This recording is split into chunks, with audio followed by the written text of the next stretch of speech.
So I think that we are live. Welcome, everybody. We are live on Instagram, LinkedIn, and also on YouTube. And I'm glad that you are all here. We have a hot topic for today: how sexy is AI? And I really mean artificial intelligence here. Um, We'll just wait a small minute for people to join, people to connect.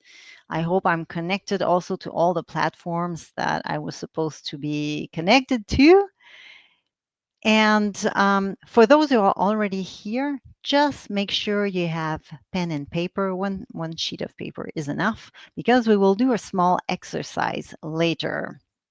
If you are driving or while you are listening to me, you don't need to do the exercise now. Continue driving, continue watching the road, and you can do the exercise later. You can watch the replay.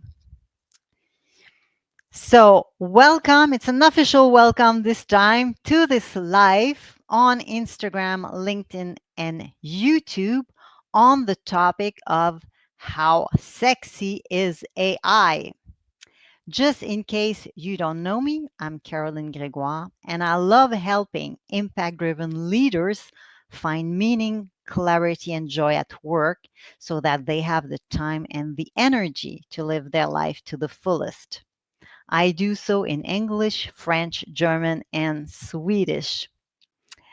I'm originally from Canada. I've been based in Portugal now for the last 6 years. And I also, in between, I worked and lived for many years in Germany and in Sweden.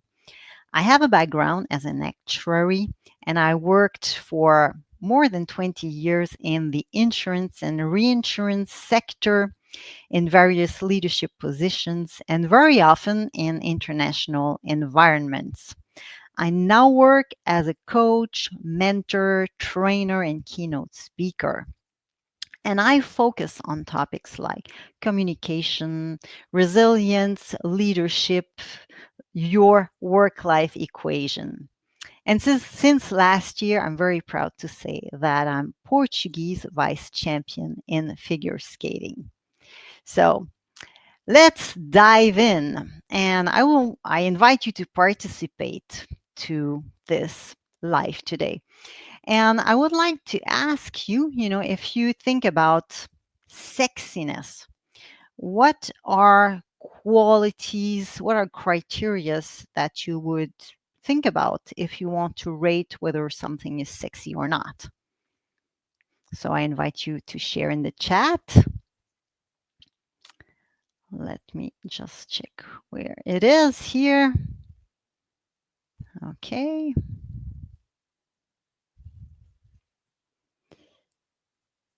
So let me just check here. So I had last week, I had a little brainstorming with some friends, and we also talked about this. What are criteria for sexiness? And we came up with four. First one is intelligence. Then, I see different. Now I see some attractive, exciting, appealing, attractive, tempting. Yes.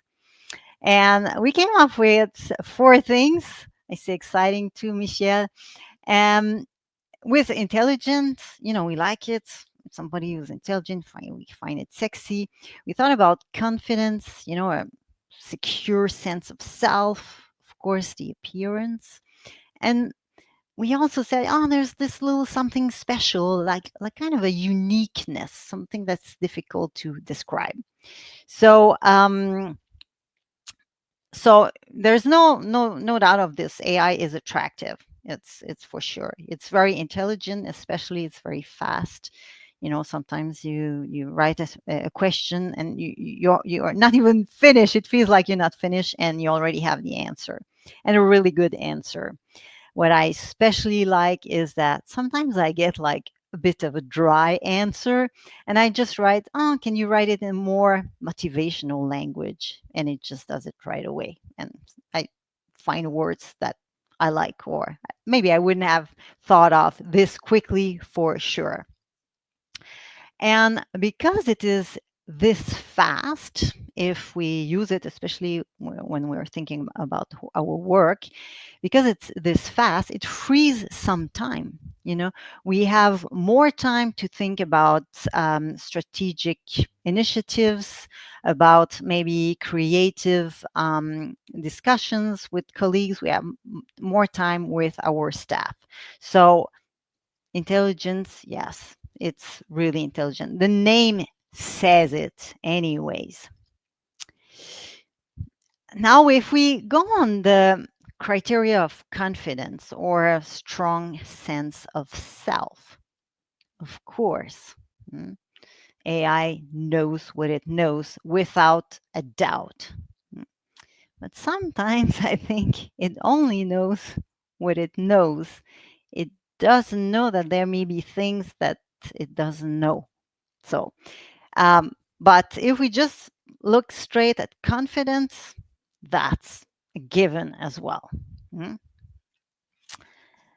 If we think about the appearance or the look of AI, and I thought, what about the word artificial? Artificial, I looked at the definition and it is made by human as a copy of something natural. Mm. There's another definition to artificial, and it is not sincere, but we'll skip this one. And you may want to believe, or you may want to like the little icon you have on your phone for chat gpt or something, and find this is appealing. It has a really nice appearance, but actually AI is it's a chip. mm. It's hard technology. It's a lot of code, a lot of programming, and many zeros and many ones. So the appearance is maybe more difficult to rate, mm, for some reasons, because we don't know so much how it looks like. And the uniqueness, you know, maybe 2 years ago, we could have said, yes, it's quite unique, but there are more and more AI companies that, yes, of course, they have their specialties and their strengths and their weaknesses, but at the end of the day, they do a lot of the same things. So, yeah, AI as such, it's not so unique anymore. It's not so new anyways, and it's just going to grow exponentially anyways. So maybe that thrill of being unique will lose. We will lose the interest a little bit. Not the interest as such, for sure not. It's here to stay, but it will not be as unique as it was 2 years ago. So just thinking again on these criterias: intelligence, confidence, appearance, and uniqueness. If I would ask you to rate your own perception, you know, on a scale between 1 and 10, 1 being, well, it's not sexy at all, and 10 is, this is really sexy, what grade would you give to AI on the sexiness scale? You can use the chat for that. And it's your own perception, so all your answer is right for sure.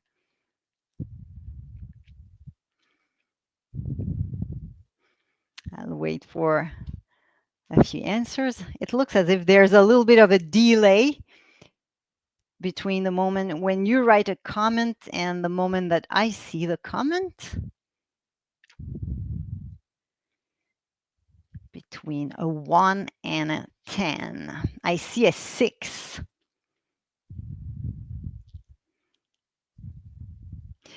Actually, I asked this question to ChatGPT the other day, and ChatGPT thought of two criterias. One, the confidence, and it gave itself a 10.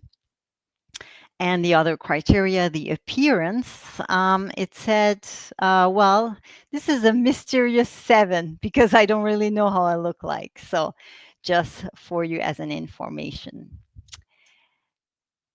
I see different answers. 6, 4, 5, 7.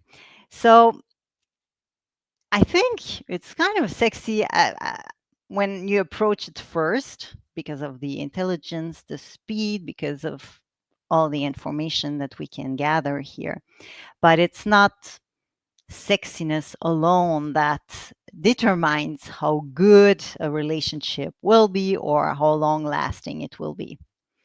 Um, but we all know that AI is here to stay, so it will be a long-lasting relationship with us. You can't break up with it. You cannot send it to the moon. It's here to stay. So even if you think um, you're watching and you're like, you know what, I'm watching you, Carolyn, but I don't want to have to do anything with that.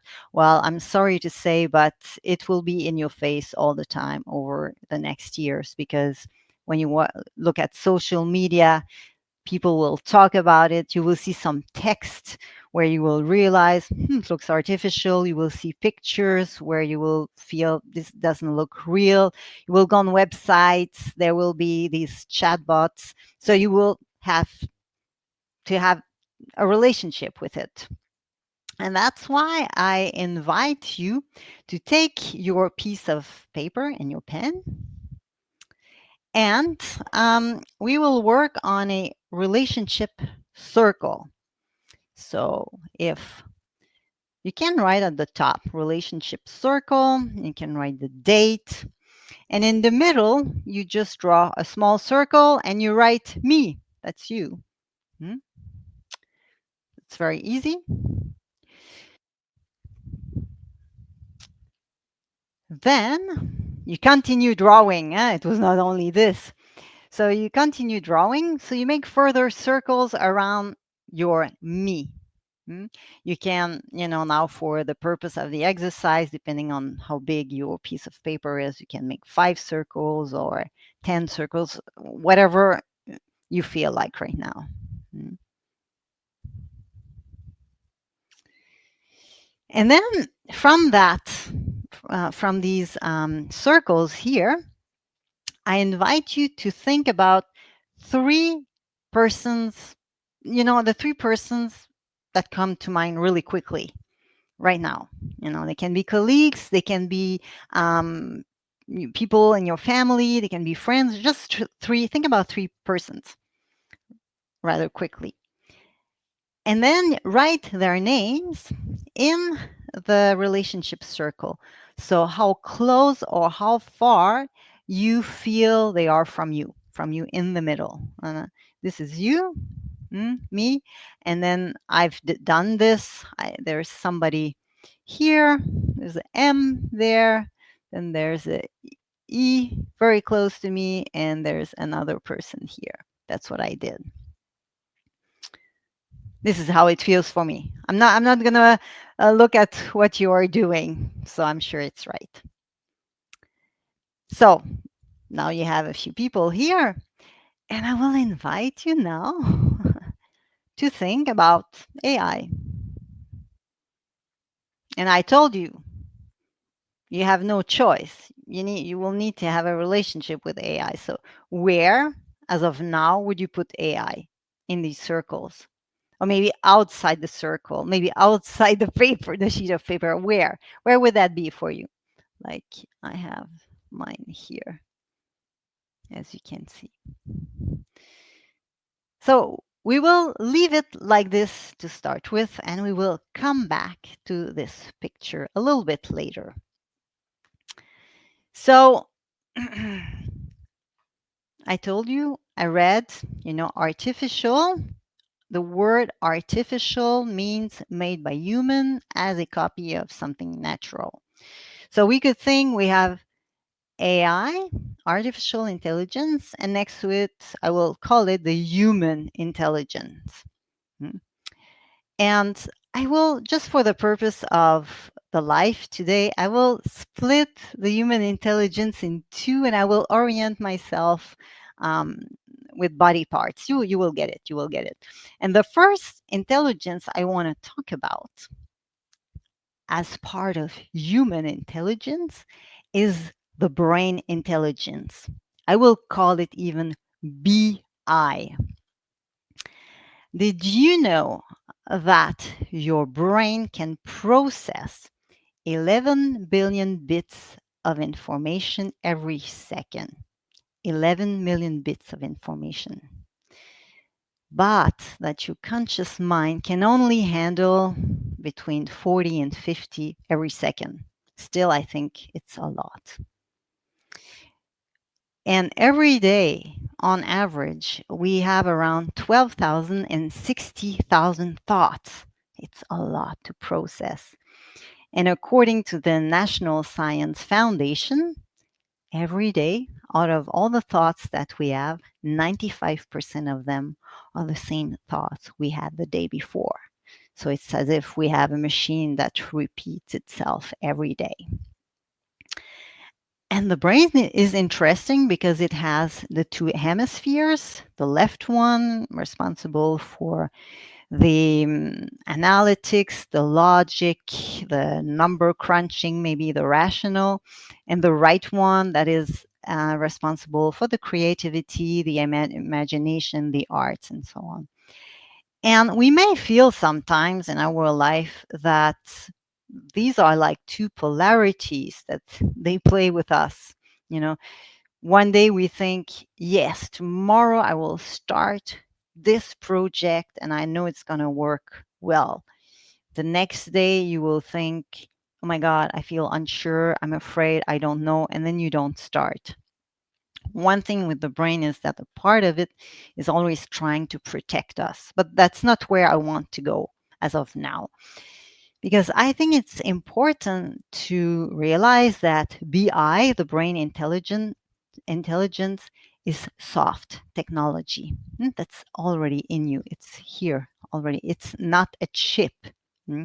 It's like a network of neurons that just fire up when they are being engaged, and that can build new pathways if we train them to do so. I teach communication to people who like to crunch a lot of numbers, a lot of data, a lot of information. And that's very important that the work they do is very, very precise. The thing they struggle with is when they've done all their calculations and they have to communicate this to somebody who doesn't mind about the details. They struggle with going from that detail to the summary level. And I tell them, yeah, you struggle, but you can train your brain to do that. So I give them as a tip, at the end of the day, you just sit down and you summarize your day in 3 sentences. And you do this every day. So you train your brain, and nobody's going to watch it anyways. You just do it for you. You just do it to train your brain. And it really helps them to train the brain to go from the detail to the summary level. So they build new pathways. They get used to make summaries, these neurons. It's the same thing if, let's say, you would want to improve your balance. I could give you the tip that to kind of combine it with a habit that you already have. So you could think of, when you brush your teeth, you just stand on one foot and you brush your teeth. Of course, the first time you're going to do it, if you don't have a good balance to start with, maybe you will be able to stand there for like 2 seconds on that one foot. But if you keep on repeating this, after 1 week, you will already see a huge difference. Because your neurons will be building new routes that will allow you to be able to do it. Because the brain is flexible, it is dynamic if we take care of it. And it has so many possibilities. If we were aware of that every second of our lives, we would do much more than what we are doing now. So, this was the brain intelligence, your soft technology that has so many possibilities, that is not fixed, it's flexible, it's dynamic. And I will go to the other intelligence that belongs to the human intelligence, and I call this one CI. It stands though for heart intelligence. Why C? Oh, why not H? Because H is for human intelligence. So, and I think C, well, in French, the word heart is cœur, which comes from the Latin word cor. In Italian, it's cuore. In Spanish, corazón, coração. In Portuguese, and we also have the English word courage, and it comes from that root, the cor, in heart in Latin. We even say, if we want to speak about something that is the middle of the matter, the heart, at the heart of the matter, you will say at the core of the matter, you will say the word core. So it does even exist in English. And the heart itself, it has 40,000 neurons. And sometimes it's even called the little brain. It's the first organ that is being developed in the womb, in the fetus. So if you are a parent, you may remember when you once went to the doctor and the doctor said, "We hear the heartbeat." Mm.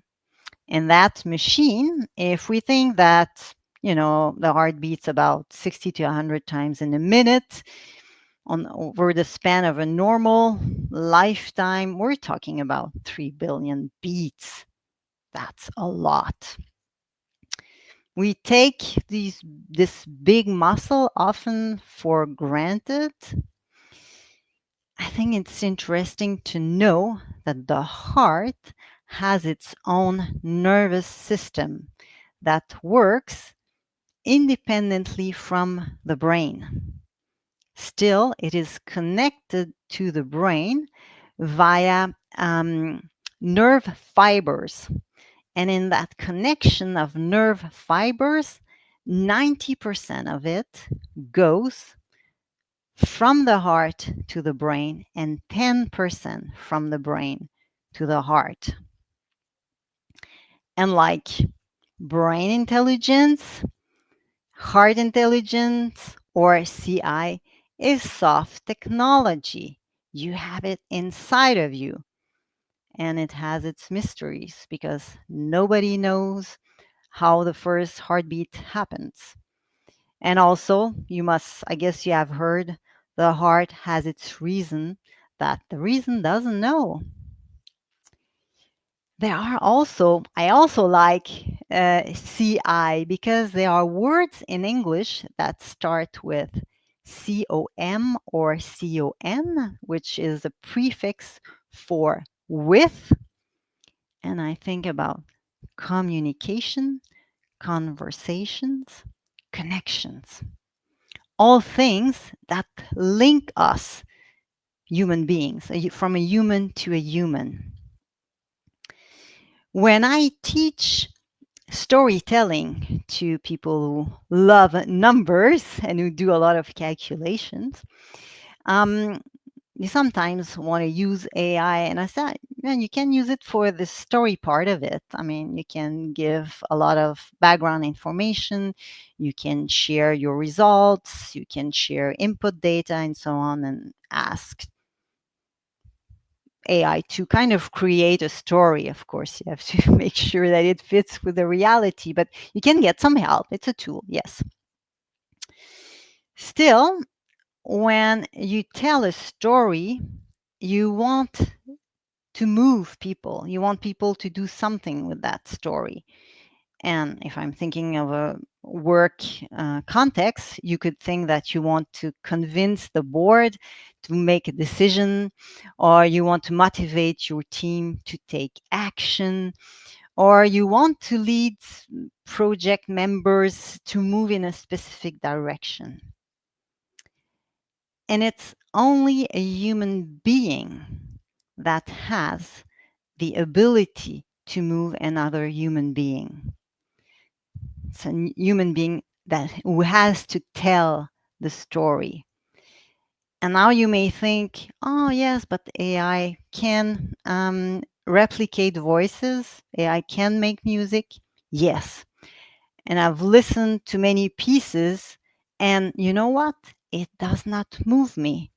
It's perfect, it's flat, it doesn't beat, you know, it doesn't vibrate.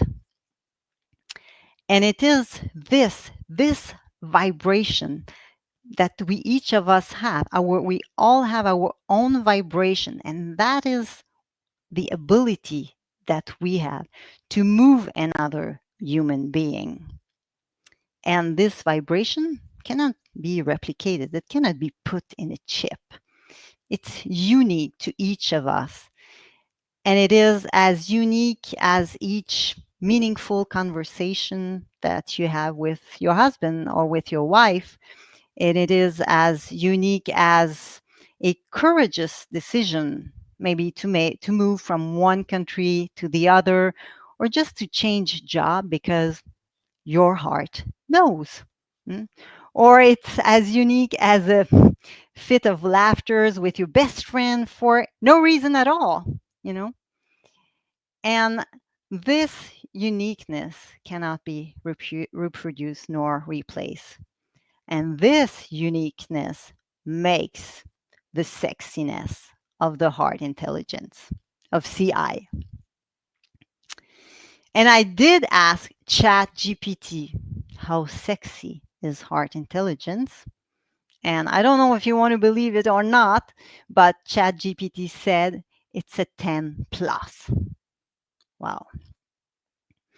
So, what I would like to do with you now, I invite you to take again your relationship circle, hmm, where you have AI somewhere. You have it somewhere. Maybe it's closer to the middle. Maybe it's further away.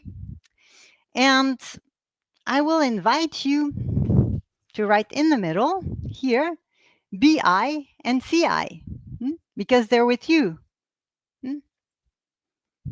You may not know you have a relationship with them, but they belong to you. So, and imagine that maybe in 1 year, 3 years, or 5 years, that you are being offered a chip, something maybe that would be implanted in your brain or in your wrist. That would mean at that moment that AI that was here would come right in the middle with you, together with BI and with CI. And no one knows how they would combine together, what would happen to them.